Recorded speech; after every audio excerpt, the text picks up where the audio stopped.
Hi! I'm Judy Di Mayuga. Welcome to Judy Journey.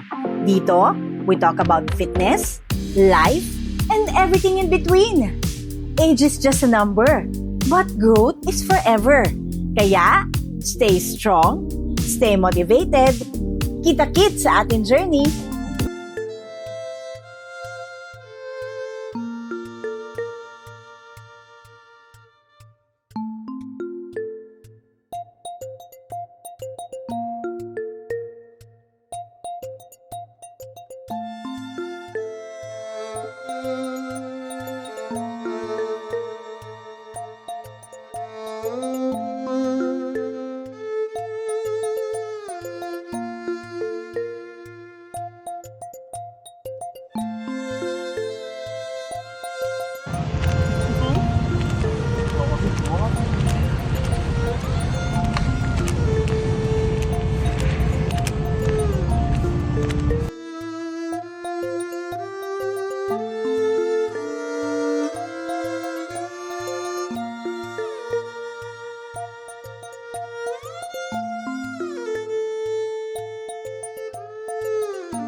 Happy Chinese New Year!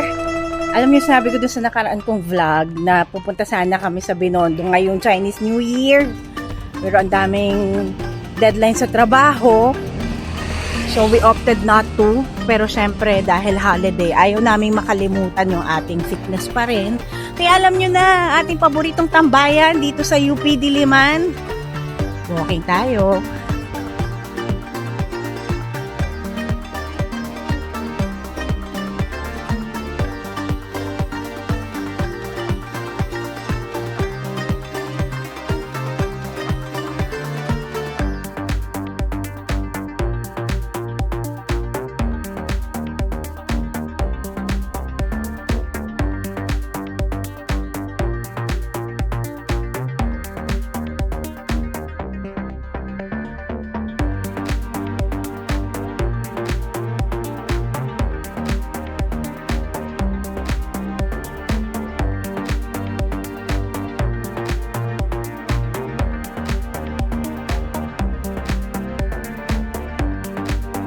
Ang ganda ng energy ngayon dito sa Sunken Garden kasi ang daming tao, ang daming families na nag-e-enjoy, nagbabanding ngayong holiday. So nakakahawa yung energy.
Magandang araw!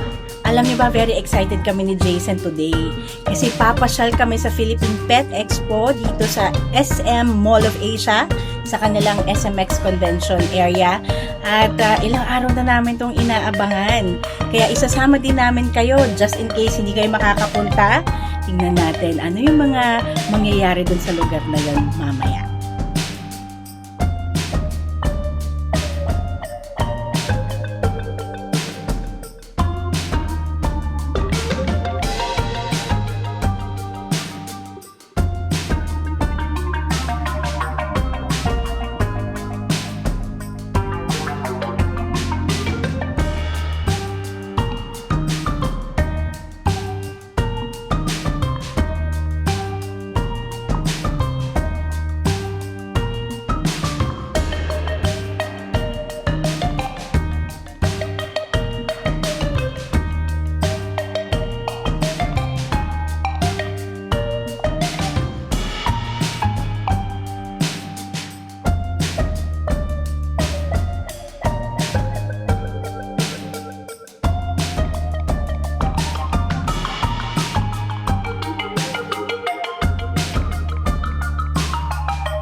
Grabe, first time ko makakita ng mga ganito kalalaking toys.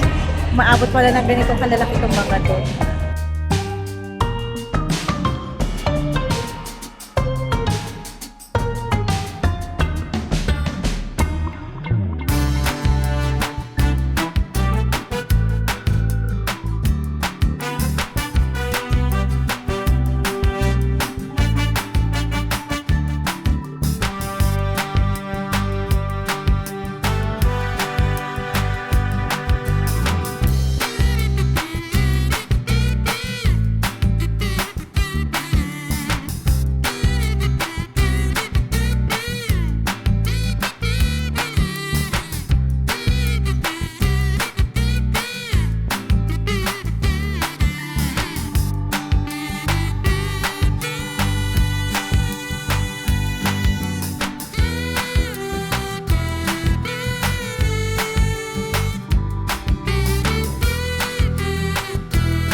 Pabs, namiss kita nung nasa expo kami. Itsura nito.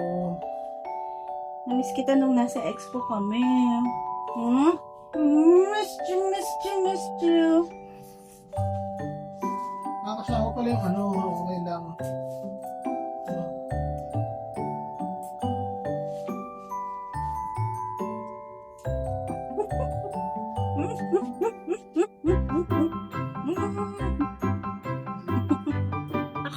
Ayaw na uli, magpakarga. Ha? Alam nyo, nakakatuwa itong Pebrerong ito. Base sa tema niya na buwan siya ng pag-ibig, talaga namang naranasan ko at nararanasan ko pa rin ang maraming klase ng pagmamahal. Pagmamahal sa pamilya, pagmamahal sa sarili, at pagmamahal ng kalikasan. Alam nyo, ngayong nasa 40s ako, lalo kong nare-realize yung katotohanan na ang bilis lang ng panahon at ang panahon natin ay limitado. At nandoon, no, naging malakas sa aking paniniwala na dapat i-google natin ang panahon natin para sa mga taong talagang nagmamahal sa atin. At kaya kami mag-asawa, no, talagang nag-usap din kami na lalo na ngayon na nasa 40s na kami, dapat mas naglalaan kami ng panahon para sa isa't isa. So, ngayon na nasa 40s kami, sinusubukan namin ang magagawa namin para masiguro na lalo na tuwing weekends ay nagde-detach kami sa aming trabaho at nagfo-focus kami sa aming pamilya. At dito mas nararamdaman namin na mas nagiging maganda ang dynamics ng aming relasyon at mas nararamdaman namin ang assurance ng pagmamahal ng bawat isa. At ngayon ay talagang mas nakakagaan ng pakiramdam. Nandun yung pagpapaalala sa sarili na laging may katuwang. Hindi nag-iisa, mayroon kang karamay. Kaya tuwang-tuwa ako na yung weekends namin ay naibibigay namin sa isa't isa. Pangalawa, yung pagmamahal sa sarili. Sabi nga ng iba, mahirap magbigay ng pagmamahal sa iba kung wala kang pagmamahal sa sarili. So, nitong mga panahon na ito, unti-unti, kasi pinangako ko sa sarili ko na isa sa mga ibibigay ko sa sarili ko ay pahinga. Kaya natutuwa din ako na nitong Pebrero ay mas nakakapagbigay na ako sa sarili ko ng panahon na magpahinga. So mga 10 o'clock, 11 o'clock, nagpapahinga na ako, tumitigil na ako sa isipin, sa trabaho at nagbubugol na ako ng panahon para matulog. At ang nakakatuwa dito, dahil mas mahaba yung panahon kong matulog, magpahinga, mas maaga akong nagigising. Actually, mas marami akong nagagawa. Kasi mas alert ako sa umaga, mas nakakapag-isip ako, mas nakakapagtrabaho ako. At the same time, nagkakaroon pa ako ng panahon para gumawa ng gawaing bahay. So, mas marami ako nagagawa ngayon nang hindi ako pagod na pagod. And at the same time, kahit na nakikita kong marami akong nagagawa na ngayong panahon na ito, binibigyan ko pa rin ng paalala ang aking sarili na mag-limit pa rin sa trabaho kasi yan din yung nangyari before, na sinasagad-sagad ko rin yung aking oras na ang nangyayari, nakaka-experience ako ng burnout. So, kahit na marami pa akong oras para sa trabaho, naglilimit ako. Maximum ko na ay hanggang 4 na major tasks per day. Sapat para maramdaman ko sa sarili ko na marami akong nagagawa. Yet at the same time, ay sapat din para mapaalala sa aking sarili na meron pang susunod na panahon na dapat pagtuunan din ang panahon ng pahinga. Bukod dyan, naranasan ko rin ngayong Pebrero yung another form ng pagmamahal sa sarili. Ito naman ay muling pag-i-invest sa aking sarili para sa aking skills. Alam niyo, nakakatuwa, Nakita nyo dun sa aking video na nag-enroll ako. Yan, nabulol na naman tayo. Nitong saktong-sakto, February 14, ako ay nag-enroll sa isang improv class sa teatro. So, dumalaw ako sa PETA Theater kasi personally, isa sa mga passion ko talaga ang sining ng pag-arte. So, mahilig ako magpinta, mahilig akong umarte, at binigyan kong muli ang aking sarili ng panahon para pagalingin ang aking skills, this time sa improv.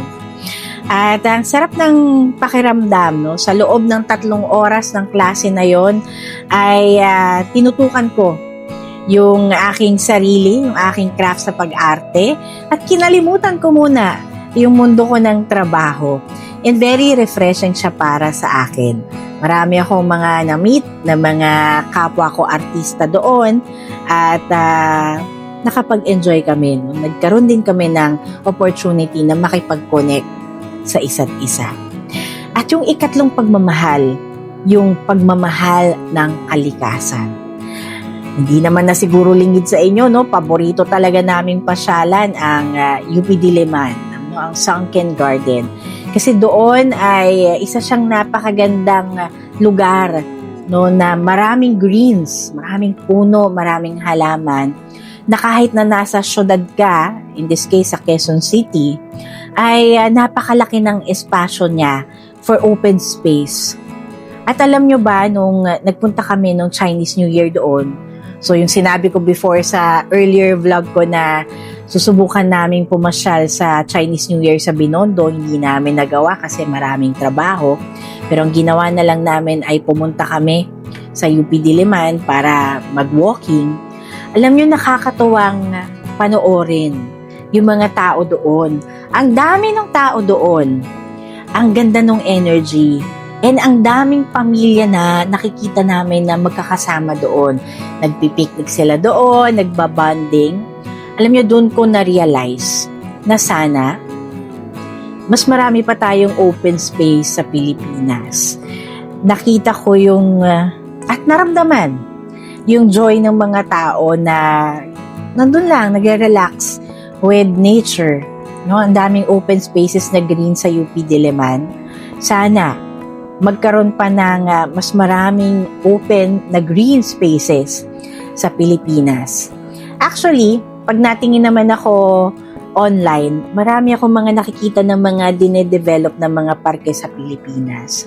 So nakakatuwa na hindi na lang mall ang pinapasyalan ng mga Pilipino, marami ng mga parke.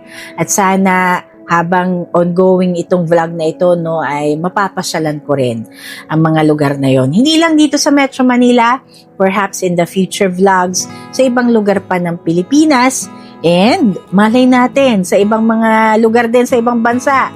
No, God willing, mabibigyan din tayo ng opportunity na magawa yan.